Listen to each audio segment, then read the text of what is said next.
ఈరోజు వీడియోలో మనం విజువల్ పర్సెప్షన్ అండ్ కాన్సన్ట్రేషన్ గురించి నేర్చుకున్నామండి. విజువల్ పర్సెప్షన్ అంటే తెలుగులో దృష్టి అవగాహన. మనం ఈ వర్డ్కి మీనింగ్ ఒక ఎగ్జాంపుల్ తీసుకొని అర్థం చేసుకున్నాం ఫస్ట్. తర్వాత ఇది ఎందుకు యూజ్ అవుతుంది, దీనివల్ల లాభం ఏంటి కూడా చూద్దాం. విజువల్ పర్సెప్షన్ని ఇప్పుడు మనం ఒక ఎగ్జాంపుల్తో అర్థం చేసుకున్నామండి. ఇక్కడ మనకు ఒక ట్రయాంగిల్ ఇచ్చారు. ఇది మనం దేంతో చూస్తాం? ఐస్తో మాత్రమే చూస్తాం. ఒకవేళ మనకు బ్రెయిన్ పని చేయలేదు, ఐస్ పని చేస్తున్నాయి, అప్పుడు అదేంటి అనేది మనకు అర్థమవుతుందా? చూడగలం కానీ మనకి అర్థం కాదు. సో మనం చూసేదాన్ని మనకు అర్థం కావాలంటే సిమిలర్గా మన బ్రెయిన్ కూడా వర్క్ కావాలి. మనకి ఐస్ అండ్ బ్రెయిన్ సిమిలర్గా వర్క్ అయ్యేటప్పుడు మనకు అదేంటో అర్థమవుతుంది. ఇది విజువల్ పర్సెప్షన్ మీనింగ్ అండి. ఐస్తో చూసేదాన్ని ఖచ్చితంగా బ్రెయిన్ మనకి అందిస్తుంది. సో ఐస్ అండ్ బ్రెయిన్ రెండు వర్క్ అయితే దాన్ని విజువల్ పర్సెప్షన్. విజువల్ పర్సెప్షన్ మనకి చాలా యూజ్ అవుతుందండి డైలీ లైఫ్లో. ఎలా అంటే రీడింగ్ చేయాలన్నా, రైటింగ్ చేయాలన్నా, కటింగ్ చేయాలన్నా, ఏమైనా మ్యాథ్స్ ప్రాబ్లమ్స్ సాల్వ్ చేయాలన్నా ప్రతి ఒక్క విషయంలో మనకి విజువల్ పర్సెప్షన్ అనేది చాలా ఇంపార్టెంట్ రోల్ ప్లే చేస్తుంది. ఫస్ట్ యాక్టివిటీ అండి, ఇక్కడ నేను కొన్ని ఆబ్జెక్ట్స్ తీసుకున్నాను, ట్రయాంగిల్, సర్కిల్ అండ్ స్క్వయర్. ఇప్పుడు పిల్లల్ని మనం ఆ ట్రయాంగిల్ అనేది ఇంకొకటి ఎక్కడుందో ఐడెంటిఫై చేసి మ్యాచ్ చేయమని చెప్పాలి. అది ఫస్ట్ యాక్టివిటీ. యాక్టివిటీని ఎలా ప్రాక్టీస్ చేయించాలో చూద్దామండి.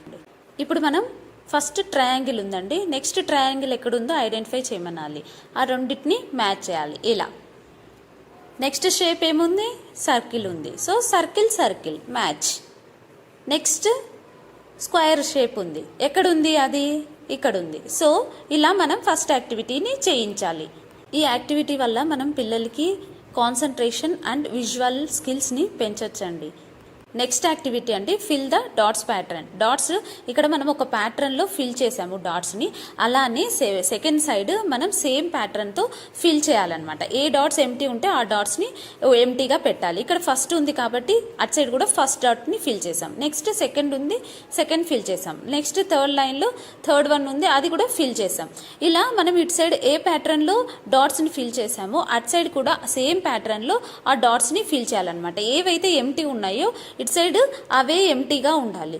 నెక్స్ట్ డాట్స్ ప్యాటర్న్ కూడా అలానే ఫిల్ చేయాలండి. ఎలా చేయాలో చూద్దాం. ఫస్ట్ది ఎంటీగా ఉంది డాట్, సో ఎంటీ పెట్టాలి. సెకండ్ది ఫిల్ అయింది, ఫిల్ చేయాలి.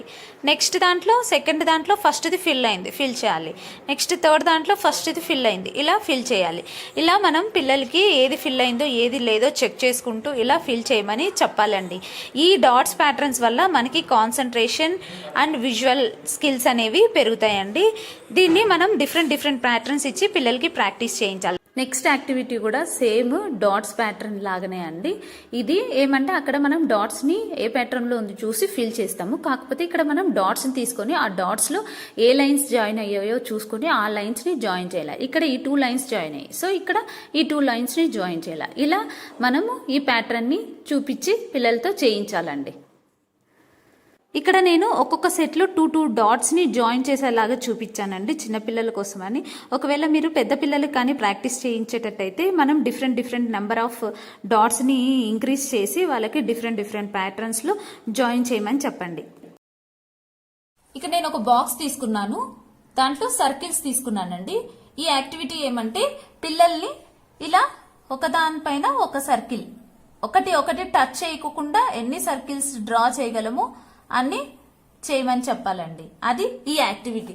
దీనివల్ల మనం ఏమంటే పిల్లలు జాగ్రత్తగా ఒక లైన్ టచ్ చేయకోకుండా డ్రా చేస్తారు. ఇలా అబ్జర్వ్ చేస్తూ కాన్సన్ట్రేషన్గా ఇలా డ్రా చేయాలి. ఎన్ని సర్కిల్స్ డ్రా చేయగలరో అన్ని సర్కిల్స్ డ్రా చేయమని చెప్పాలి ఇలా. ఇది నెక్స్ట్ యాక్టివిటీ అండి. నెక్స్ట్ యాక్టివిటీ అండి డ్రా మిస్సింగ్ పార్ట్స్. ఇక్కడ నేను రెక్టాంగిల్ షేప్ తీసుకున్నాను, మిగతా అవన్నీ pictures half of the picture తీసుకున్నాను. ఇప్పుడు ఫస్ట్ మనం ఇచ్చిన పిక్చర్తో కంపేర్ చేసి ఏది మిస్ అయింది, ఇక్కడ స్టాండింగ్ లైన్ అనేది మిస్ అయింది, అది ఫిల్ చేయాలి. అలా మనం ఏ పార్ట్ మిస్ అయిందో ఆ పార్ట్ని ఫిల్ చేయమని చెప్పాలి పిల్లలతో. అప్పుడు మనకి పిల్లలు అన్నీ చెక్ చేసుకుంటూ ఏ పార్ట్ మిస్ అయిందో చెక్ చేసి డ్రా చేస్తారు. నెక్స్ట్ పిక్చర్ ఏంటి? ఇది ట్రయాంగిల్ అండి. ఇప్పుడు మనం ట్రయాంగిల్ షేప్ని మిగతావన్నీ హాఫ్ డ్రా చేసాము. ఇప్పుడు పిల్లలు ఫస్ట్ మనం ఇచ్చిన ట్రయాంగిల్ని చెక్ చేసుకుంటూ నెక్స్ట్ పిక్చర్లో ఏది మిస్ అయిందో ఐడెంటిఫై చేసి అది డ్రా చేయాలి. ఇక్కడ స్లీపింగ్ లైన్ మిస్ అయింది, సో అది డ్రా చేయమని చెప్పాలి. నెక్స్ట్ దాంట్లో స్లాంటింగ్ లైన్ మిస్ అయింది, అది డ్రా చేయమని. ఇలా మిస్సింగ్ పార్ట్ని డ్రా చేయడం వల్ల పిల్లలు ప్రతి ఒక్క దాన్ని ఏది మిస్ అయిందో ప్రతి ఒక్క దాన్ని ఫస్ట్ దాంతో కంపేర్ చేసి డ్రా చేయడం వల్ల పిల్లలకి అబ్జర్వేషన్ అండ్ విజువల్ స్కిల్స్ అనేవి ఇంప్రూవ్ వీడియో కానీ మీకు నచ్చితే ప్లీజ్ లైక్ చేయండి, షేర్ చేయండి, సబ్స్క్రైబ్ చేయండి. Thank you for watching.